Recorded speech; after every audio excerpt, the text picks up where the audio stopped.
Vice ganda tinulungan ang assistant na makapagpatayo ng bahay.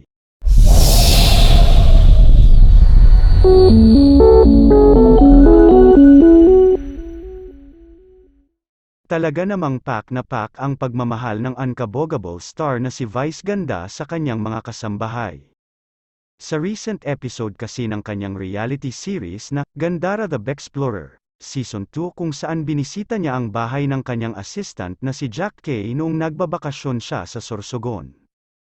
Ginulat pa nga ni Vice si Jack Kay nang ayain niya itong mag-house tour sa kanilang ipinapagawang bahay. Base sa kanilang kwentuhan, 3 taon nang ipinapagawa ang bahay nina Jack Kay at pautay-utay ang pagpapaayos rito dahil naipapagawa lang ito kapag may extra silang pera lalo na't sinusuportahan niya rin ang pangangailangan ng pamilya at edukasyon ng mga kapatid. Hindi naman maiwasang maging emosyonal ni Vice habang nalalaman kung gaano nagsisikap ang assistant para maalagaan ang kanyang pamilya. Nakikita namin yung effort nyo na i-improve ang kalidad ng buhay nyo, nakaka-proud. Sana sa susunod na pagpunta namin dito maayos na siya, tapos na siya, at para masigurado nating mangyayari yun, ako na ang magpapatapos ng bahay para sayo, para sa pamilya mo, saad ni Vice Ganda. Hindi naman makapaniwala ang pamilya ni Jack Kay sa blessing na natanggap nila mula sa unkabogable star. Papatapos na namin tong bahay mo, para wala na kayong iisipin kasi ang hirap mag-isip ng madaming iisipin. Nakakapagod, nakakalungkot, nakakabawas ng saya, pagpapatuloy ni Vice. Ayon sa It's Showtime host, talagang close na close sila ni Jack Kay dahil mahigit 1 dekada na rin itong naninilbihan sa kanya. Jack Kay is the best girl, everybody needs a Jack Kay, high school pa lang siya nung nagpunta siya sa akin tapos pinag-college ko siya. Nakagraduate na siya, hanggang sa nagka-boyfriend, ngayon engaged na yun, kwento ni Vice.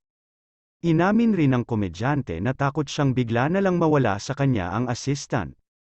Si Jack Kay kasi ang nakakaalam talaga ng napakaraming bagay tungkol sa buhay ko, para ko siyang security blanket. Kapag nandyan si Jack Kay, I feel safe, may mag-aalaga sa akin. Malaki ang utang na loob ko kay Jack Kay, si Jack Kay. Isa sa mga iilang taong pinaniwala ako na kamahal-mahal ako. Samantalang Vice Ganda nagbabala sa modus na nagkunwaring team niya, huwag magpapaskam.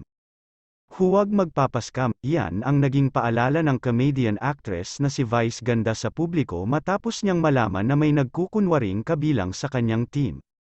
Ang modus daw, mag-o-offer ng vlog collaborations kasama raw siya upang mapapanta ang biktima sa ibibigay na address. Naalarma ang komedyante kaya agad siyang nagbigay ng babala laban sa mga ganitong klaseng scammers.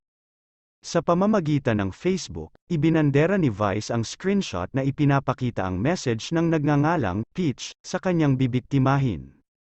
My name is Peach from Team Vice Ganda and we are inviting you to do a collaboration on Ms. Vice Ganda YouTube channel this coming Saturday, saad sa mensahe ng suspect. Mababasa rin na sinabi ng message sender na ipapadala niya ang address at dapat daw ay magsuot ng unkabogable outfit. Huwag magpapaskam, caption ni Vice Ganda sa FB post. Anunsyo pa niya, huwag agad magpapaniwala sa mga ganitong messages, walang Peach sa team namin. Kung may kakausap man sa inyo, yun ay ang official accounts ng Team Vice, say pa niya sa publiko.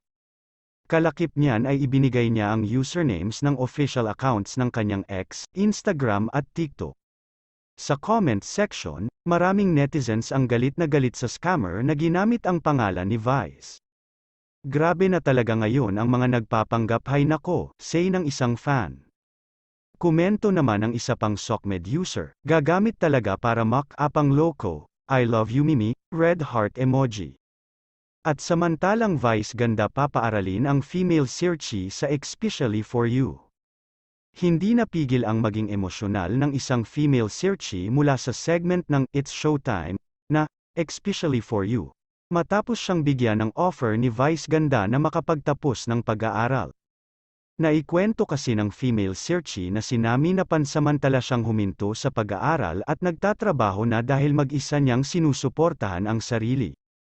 Natanong naman ni Vice kung bakit siya tumigil sa pag-aaral at dito niya naikwento na mayroon problemang pinansyal ang kanilang pamilya kaya nagdesisyon itong kumayod para sa sarili at hindi na dumepende sa mga magulang. Chika pa ni Nami, baka kapag nag-enroll ako sa college, baka hindi ko kayang pagsabayin yung pag-aaral at pagtatrabaho kasi may monthly rent pa po.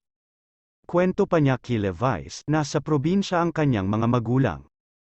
Nang tanungin kung choice niya ang siya ang mag-isang sumuporta sa sarili at paano kung susuportahan ng magulang niya ang kanyang edukasyon ay papayag ba ito? Sinabi ng dalaga na ayaw niya nang makadagdag sa isipin ng mga magulang. Paano kung pagtatapusin kita ng pag-aaral? Offer ni Vice Ganda kay Nami. Pagpapatuloy niya, kasi di ba we are talking about education kanina pa, pinupush natin yung isang kabataan dito na magtapos ng pag-aaral kasi ganoon siya kahalaga. Chika pa ni Vice, siya mismo ay hindi nakatapos ng pag-aaral pero alam niyang kung sakaling nakatapos siya ay mas malaking bagay para sa kanya. So kung ikaw ay may pribilehiyong makapagtapos ng pag-aaral, kukunin mo ba ang pribilehiyo na ito, Nami? So I will send you to school.